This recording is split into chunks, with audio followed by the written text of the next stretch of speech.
What's up, everyone? I'm starting a new series called Book Reviews, all right? I want to give you the best books that I'm currently reading or that I've read in the past and give you 3 of my top things that you can implement from those books. So, for the very first book review, I will not be reviewing my book. I'll be giving you guys a book I just recently read last week that I was so impressed with, I just had to talk about it. So that book is called Atomic Habits. Now, I wish I had the physical book in my hand, but I don't.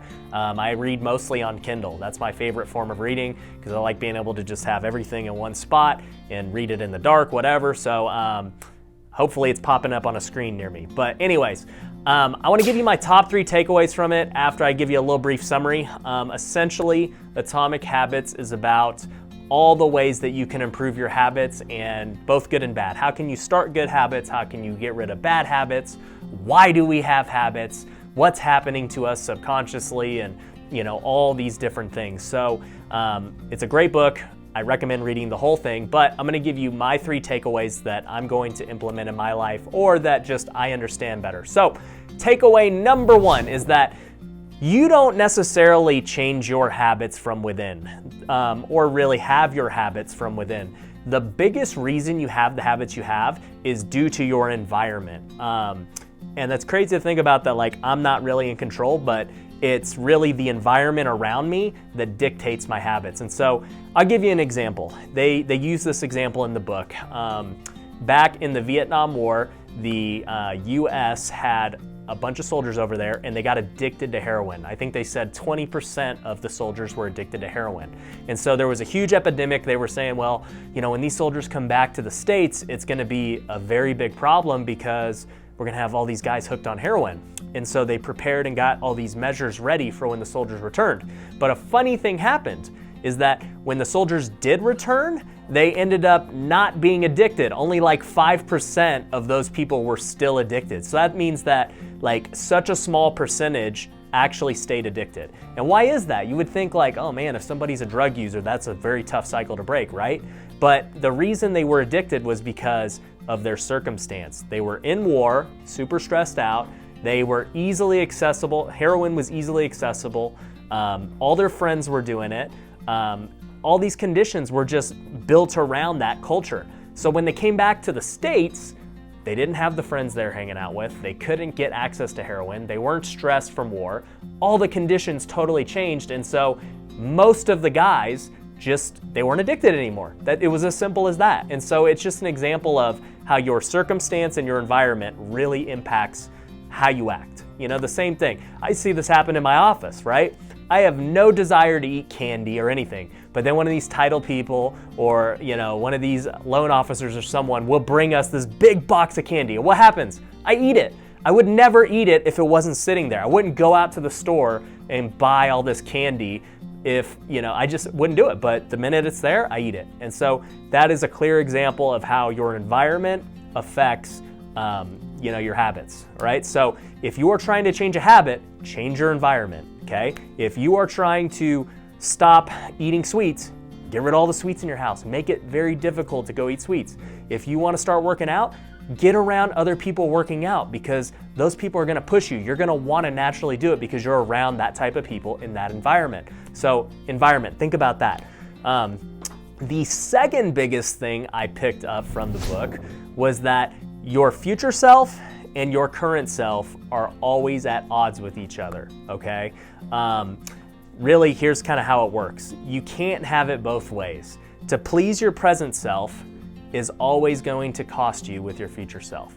And to please your future self will always cost you at your present self, okay? Let's think about it like this. Why do I eat healthy?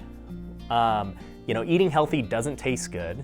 I would rather go eat a Chick-fil-A or something really buttery or fatty and whatever. If I could eat that all the time, right, I'd be super happy. That would really help my present self. I would enjoy it. But what's it gonna do to my future self? I'm gonna die of a heart attack early on because I'm just so unhealthy. I'm going to be fat. I'm gonna be out of shape. Like, my future self is gonna hate me because I'm enjoying it for my present self. If you think about it the opposite way, right? If I eat healthy and have my vegetables and stay on diet and be very disciplined with what I eat, my present self is not gonna like that. It's like, man, this food sucks. I would rather go eat the Chick-fil-A. but my future self is gonna love me because I'm gonna be healthy as I get older. I'm in great shape. I feel great, just at the moment. Actually eating that healthy food is the difficult part. So it's always this constant battle, and especially with like money, right? If you hear that all the time, like you need to save money, don't buy the $5 Starbucks, don't, cut out this spending. If you do that every day, in the long run, you're gonna be out ahead and you're gonna make a lot of money. It's true, right? But presently, I want the Starbucks. I want to spend the money. I want to do this. And what ends up happening? Your future self is broke. Your future self is living paycheck to paycheck or is in debt because you enjoy the luxuries today. So really, it's just understanding your present self and your future self are always at odds. If you want to be successful, you need to make sure you're trying to please the future self, not the present self. And that was a big thing for me, is like, do I want to live for today and enjoy life now and pay for it later? Or do I want to be disciplined today and get the delayed gratification later? So, that was my big takeaway, number 2 wise. Number 3 was the most successful people do the same things over and over, and they find a way to combat boredom. Most people, they get bored doing the same things over and over, and that's why they quit. That's why people quit working out. That's why they quit diets. That's why they quit, learning and doing things, because they do the same things over and over and they're not getting those instant results, right? And they just stop. But then you think about like all the successful people in life, right? If you look at an athlete, they take so many shots, thousands of swings, thousands of throws. They're doing the same crap every day. They're eating healthy every day. They're doing all this training every day, and it makes them successful in the long run. And that's how they're able to sustain excellence.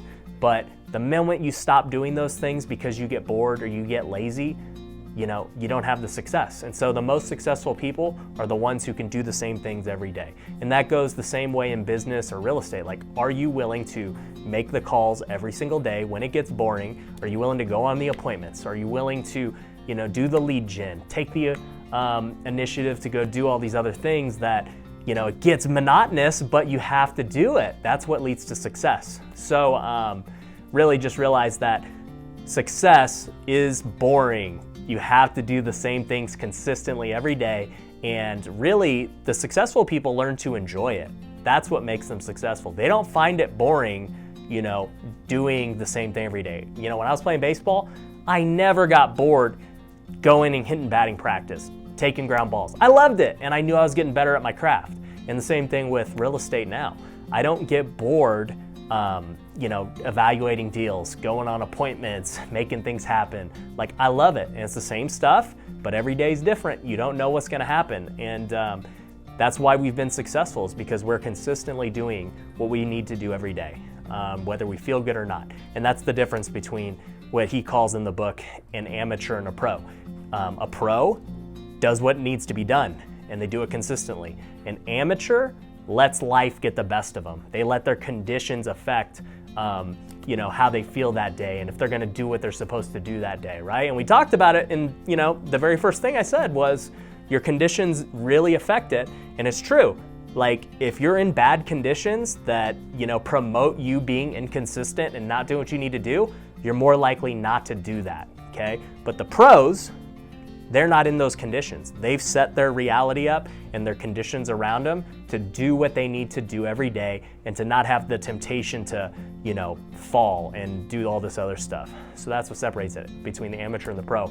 But anyways, highly, highly recommend Atomic Habits. It is an awesome book, amazing book. There's a lot more than what I talked about, but those were my 3 biggest takeaways from the book. You guys can go find it on Amazon if you liked it. Or you like this video, I appreciate it. You can like, subscribe. You can follow me at All-Star Investor on Instagram and Facebook, and more real estate and education and motivational content, guys. So thank you for watching. Have a great day.